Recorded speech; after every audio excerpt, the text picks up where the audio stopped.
Hi guys, so I decided to do my project this semester over an analysis of behaviors in wild and rehabilitated fox squirrels. Sorry. So, as many of you guys know, me and Maddie both work at the Wildcare Foundation, which is located in Noble. And so, that is a wildlife rehabilitation hospital that began in 1984 and accepts over 7,000 animals a year. And I have been there as an animal care staff member for just about 2.5 years, although I will be leaving in January. And so, we have accepted 7,599 animals in 2020 so far. That number will keep increasing as we go through these last weeks of December. And so we certainly do not only accept squirrels, we take any animals native to Oklahoma. So, like you see here, coyotes, barn owls, bobcats, anything native to Oklahoma, we will take it and probably have before. However, fox squirrels are an extremely common patient at Wildcare. So in 2019, we had 453 admitted, and in 2020, we have had 527 so far. We may get a few more, but that's kind of hit or miss. And we get squirrels of all ages, from infants to adults. Adults are more frequently brought in with injuries, so those animals are more likely to be caught by a cat or a dog or hit by a car, something like that. And then babies are more frequently orphaned. So that means for whatever reason, mom has stopped caring for them, and without human intervention, they would not survive. They also do come in with injuries. So that's frequently from yard work, or sometimes they just fell out of the nest on their own. And so when those animals arrive in the center, they undergo full medical examinations, checking for injuries, hydration levels, body condition, things like that. And we also get a weight and look at their age.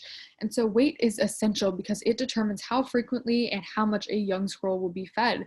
So squirrels can be fed formula as many as 5 times a day, which would be every 3 hours, or as little as just once a day. And so at each of those feeds, the squirrel will be fed 5% of their body weight in formula. And so after that point, when they are no longer needing formula, they graduate to a state that we call weaned. And so that means that they're still receiving solid food and care from us, but they are no longer on formula.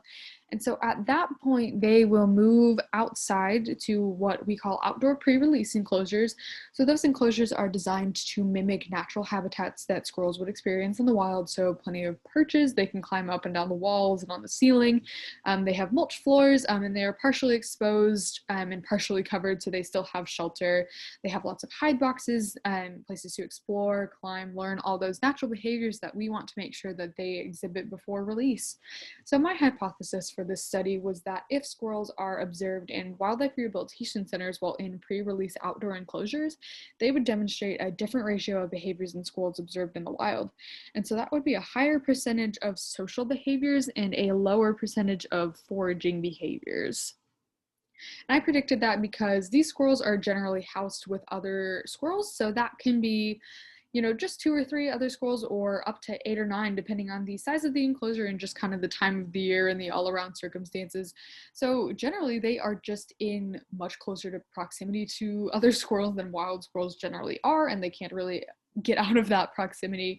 They're also juveniles, so they're a lot more social. They want to play, they want to fight, they want to romp around. And then a lower percentage of foraging behaviors. And so obviously in wildlife rehabilitation centers, they are fed daily. Our guys are fed once a day. And so they have a pretty much constant access to food, and they know that they are going to continue getting that food. So there's a little less of a need to forage like they would naturally. And so from our observations, the squirrels in rehabilitation settings were vigilant 48.6% of the time, exhibited other behaviors, so that was frequently moving or grooming 28.4% of the time. They foraged 13.1% of the time, and alert foraged 1.8% of the time, and then exhibited social behaviors 8.1% of the time. And wild squirrels observed on college campuses were vigilant 33.5% of the time, experienced other behaviors 16.7% of the time, forage 30.3% of the time, alert forage 6.9% of the time, were social 6.5% of the time, and then were not visible 6.1% of the time. And that data was somewhat surprising to me, although it does somewhat support my hypothesis. So rehab squirrels foraged only 13.1% of the time, while wild squirrels foraged 30.3% of the time. That was pretty expected because wild squirrels, of course, have to find their own food resources in order to have enough energy to survive, whereas our squirrels are provided a nutritionally balanced diet on a regular schedule schedule. And so while that doesn't have exactly the same foraging behaviors, they do still exhibit appropriate behaviors regarding food. So that's caching. They might cache food in hide boxes or under their mulch, and they'll return to that later. They also forage through the enclosure to find food that may have been dropped by other squirrels in the group. And then in terms of social behaviors, wild squirrels showed them in 6.5% of observations, and rehab squirrels were social 8.1% of the time. And I was really surprised that these numbers were so similar and there wasn't much of a significant difference. Like I said earlier, the squirrels in rehabilitation are just in closer proximity to other squirrels, so I was expecting that to be a lot more social behavior. And I'm really used to just seeing those squirrels playing and fighting or grooming each other when I'm in those enclosures. And they also really frequently sleep communally. They'll all shove in one little hide box and curl up together for body warmth. And then I was also intrigued by the higher percentage of vigilance in rehab squirrels than wild squirrels. It definitely makes sense for wild squirrels to have kind of equal percentages of vigilance and foraging because both of those behaviors are essential for their survival. But I was expecting that rehab squirrels wouldn't be as vigilant because they don't actually experience any legitimate threats from predators. However, that high percentage may have been a little bit skewed because the squirrels did occasionally alert or focus on me and Maddie when we were doing our observations. But it is really, really encouraging that those squirrels are staying aware of their surroundings. They were alerting to the sounds of wild birds, alarm calls from other squirrels, or human-caused noises, so that might be a plane or a car driving by a nearby road. And while those aren't exactly a threat or any kind of concern when they're in those rehab situations, they definitely would be in the wild.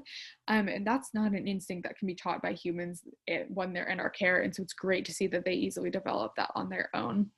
And while it wasn't exactly what I predicted I would get, it definitely makes me feel encouraged about the future success of rehabilitated squirrels. They're definitely aware of their surroundings and engaging in behaviors to protect themselves and other squirrels. They find food and interact with other squirrels in appropriate ways and definitely have a fear response to humans. However, I would love to perform these observations again on squirrels released from rehabilitation programs. While wildcare itself simply takes in too many per year to efficiently track them post-release, we can't exactly put little GPS trackers on 500 squirrels. It would be a great way to see if they then exhibit similar behaviors to squirrels that didn't go through rehabilitation.